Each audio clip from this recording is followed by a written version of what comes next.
Omar, you are on the Muay Thai beat for One Championship. Give us your take on these Muay Thai fights.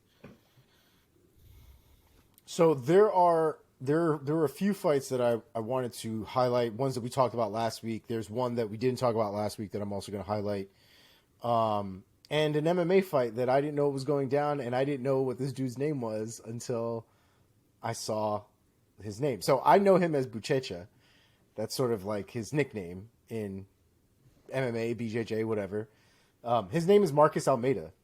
And it's I feel like it's a super common Brazilian name that I just did not recognize him on the card. Otherwise, I would have said it last week. But Buchecha is like this monster out of Brazil in the MMA Brazilian Jiu-Jitsu world. And he fought a man named Kirill Grashenko. It was not the prettiest as far as technique is concerned, because Buchecha literally, like Ryan Bader, dove onto this man's leg. And unlike Ryan Bader, was able to complete a heel hook. And this all happened within like 60 seconds. It's one of the most ridiculous things you've ever seen. I don't know if this would fly in the UFC, but it was really interesting to see it happen in OneFC. If you haven't seen it, I would definitely recommend watching it. Muay Thai? It is literally a minute. Oh. No, this was MMA. This was a minute and 4 seconds. But yeah, Marcus Buchecha Almeida, another one in the win column for that. I read yesterday that he already may get the next title shot. Wow.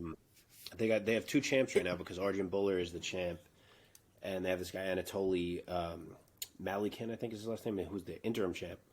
So they're probably going to fight each other. But they were saying that Buchecha may already get the winner of that fight, which is pretty wild. He's only like 4-0 in his MMA career, I think. He is. I mean, he's a beast. Obviously, he's well credentialed. Yeah, he's running. No, yeah, I know him too. I didn't realize he was on the card either last week when we were talking. So the other two fights that I'm going to go through are a couple of Muay Thai fights that I would definitely and highly recommend. These fights are not super long, so it's not like you're going to be sitting there for these potentially 3-5 minute round fights sometimes with MMA.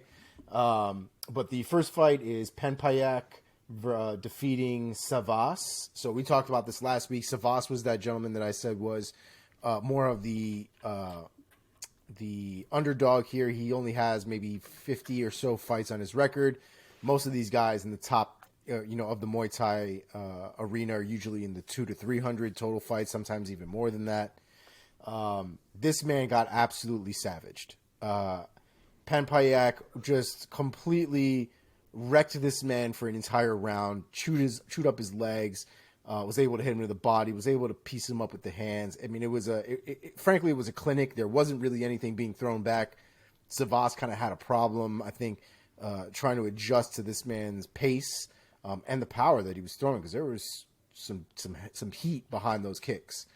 And in the second round, just a beautiful combo. One of which we actually ended up trying to do in the gym the Monday afterwards. But a beautiful combo where, in effect, he's in southpaw, so his right foot is forward. Right, you're sort of in a left-handed southpaw stance where your left hand is your power, your right foot's in front. And he uses his lead hand, which is his right hand, to grab or sort of mess with the lead hand of Savas, get him to sort of drop it, or he pulls it a little bit, comes over with a hook with the same lead hand, which actually cracked him and started to drop him in and of itself. And while the man was mid-drop, Penpayak throws a left power kick to the middle of Savas's face that completely just ruins his whole life. Absolutely beautiful technique. I would 100% recommend watching it. If you train at all, I would definitely recommend watching it just for the technique alone. The pull down of the hand into the hook, right into the head kick is something you need to have in your toolbox. I think it was absolutely beautiful.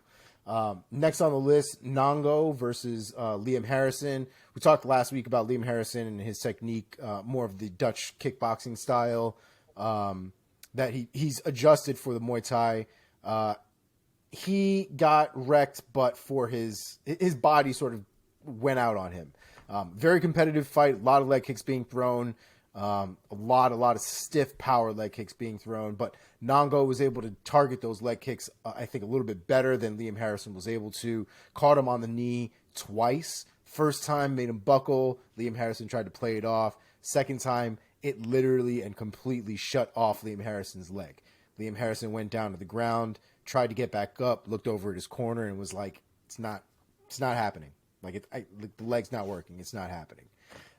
So he does have some damage in his knee. I don't think we came out. I don't think it was released with specifically the injury that he has, but it is knee specific related.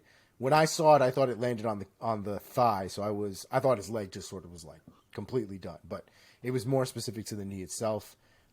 Again, another beautiful showing of technique, especially when it comes to leg kicks, keeping the guard up while the kicks are being thrown, how to throw those leg kicks with immense power and still keeping your base so that you're not off balance. People aren't taking advantage of you.